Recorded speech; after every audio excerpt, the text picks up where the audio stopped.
What's going on, guys? It's me, Zach, bringing you guys another fantasy football video. So in this one, I'm going to go over 5 wide receivers that I've identified as potential breakouts this season. It'll be the third video in our Breakout Player series. I do recommend that you watch them all. It can't help to see what I have to say about all of those players, but there's no requirement in terms of which order you watch them in at all. If you have watched any of the previous ones, thanks for taking the time to do so, and welcome back. If you're new to the channel, please feel free to click subscribe and click the bell so you get notifications when I put out new videos. And if you learned anything from this video, please give me a like. It really helps. If you have any questions, any players that I left out that you think belong on this list, or any disagreements with any of the players I brought up, let me know in the comments and we'll have a conversation about it. I love interacting with all you guys. So thank you very much. And with that, let's get into the first player. So the first player I'm really excited about this season is Amon-Ra St. Brown, wide receiver for the Detroit Lions. First and foremost, I think it's pretty reasonable to say that the Lions are not going to win a lot of games, and they're going to be playing from behind pretty early and often. I think that's going to result in a lot of garbage time for Amon-Ra St. Brown. I think you're going to see a lot of dump downs to Swift and a lot of short passes to St. Brown in the middle of the field.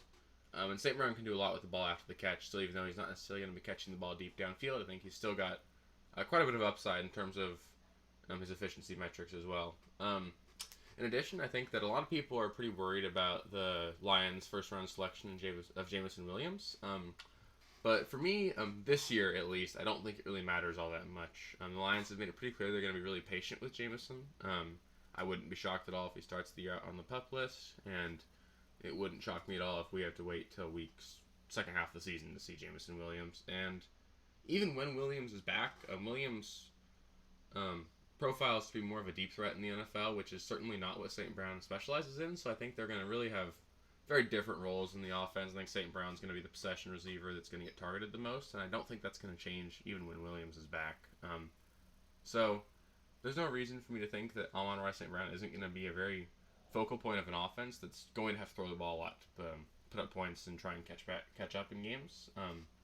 He had to do a lot of that last year. From week 12 on last season, believe it or not, only Cooper Kupp scored more fantasy points in PPR formats among wide receivers. So even though you're sort of drafting Amon-Ra St. Brown to be your wide receiver 2, he's certainly shown that he can be a high upside wide receiver 1 for your fantasy team. And he's got that ADP of wide receiver 20. So as I mentioned, he's sort of being drafted as a low-end wide receiver 2. And to me, he's more of a high-end wide receiver 2 with wide receiver 1 upside if things break the same way they did for him the second half of the season last year. So another receiver I'm really excited about this season is Mike Williams, wide receiver for the San Diego Chargers, or I guess Los Angeles Chargers. That always throws me for a loop. But I think Mike Williams has actually been a pretty popular pick among analysts this season. There's a lot of reasons for that. First and foremost, he got his new contract in the offseason. He recently got a 3-year, $16 million contract, so the Chargers are clearly very committed to using him in the offense.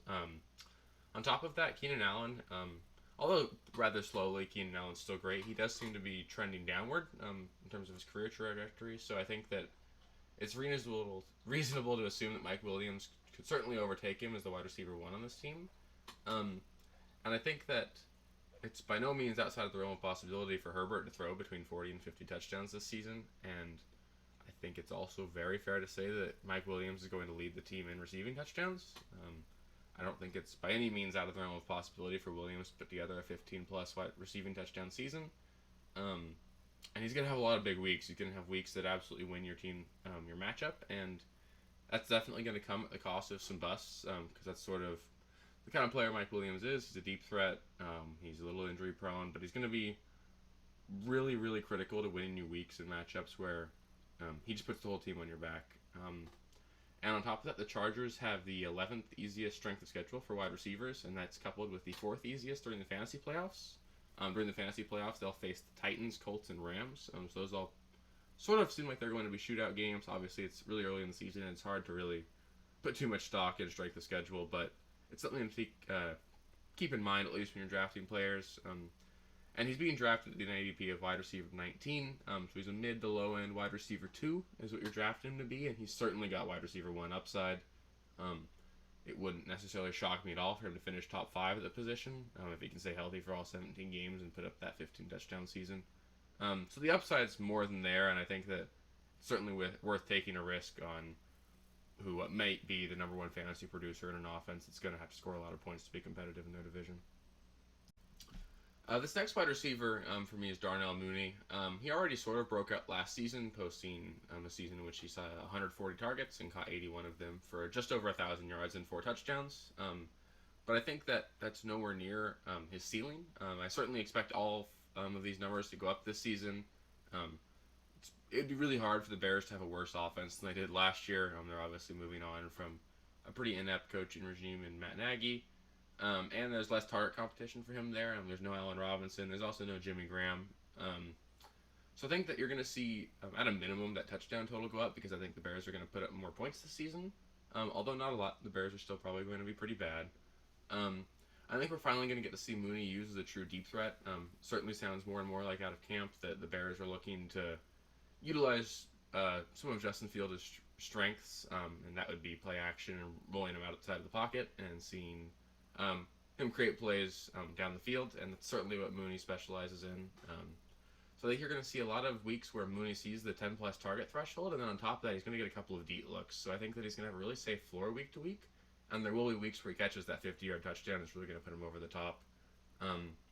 His ADP is wide receiver 24 right now, so you're drafting him as the very low-end wide receiver 2 or a high-end wide receiver 3, and he certainly profiles to me to be a receiver that could finish inside the top 15 of the position this season. So I really think that Croton Sutton's going to have a career year this season. He's already proven an ability to be a dominant wide receiver for an offense.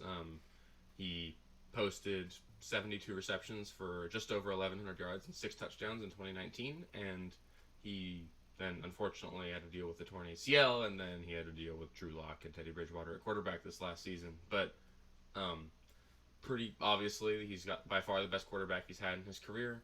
And in many ways, Sutton fits the criteria to be this season's Cooper Kupp. I'm by no means projecting Sutton to break any sort of NFL records this season, but I think that he fits the mold of receiver that we all agree is extremely talented, and now he's finally getting the quarterback and offense upgrade that he deserves.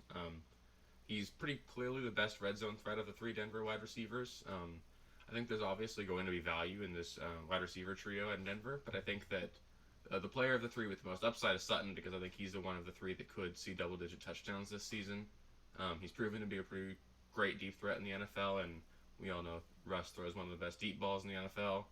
And Sutton's being drafted at an ADP of wide receiver 26, so you're drafting him as your wide receiver 3, and I think that, honestly, you could leave a draft with him as your wide receiver 1 if you went RB heavy early, and I don't think I'd feel too bad about that. And last, but certainly not least, for me is Marquise Brown.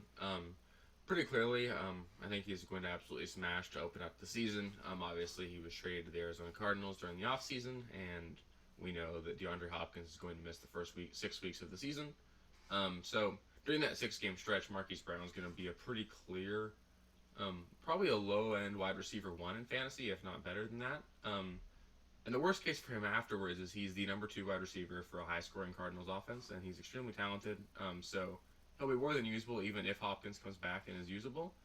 And he's currently being drafted as the wide receiver 21, despite only finishing as the wide receiver 22 last year in a pretty low-octane, low-passing volume offense that saw several games without even having Lamar Jackson there. So I think that what you're seeing is that last season was pretty clearly his floor compared to what he's going to put up this season, and you're not having to overpay for that.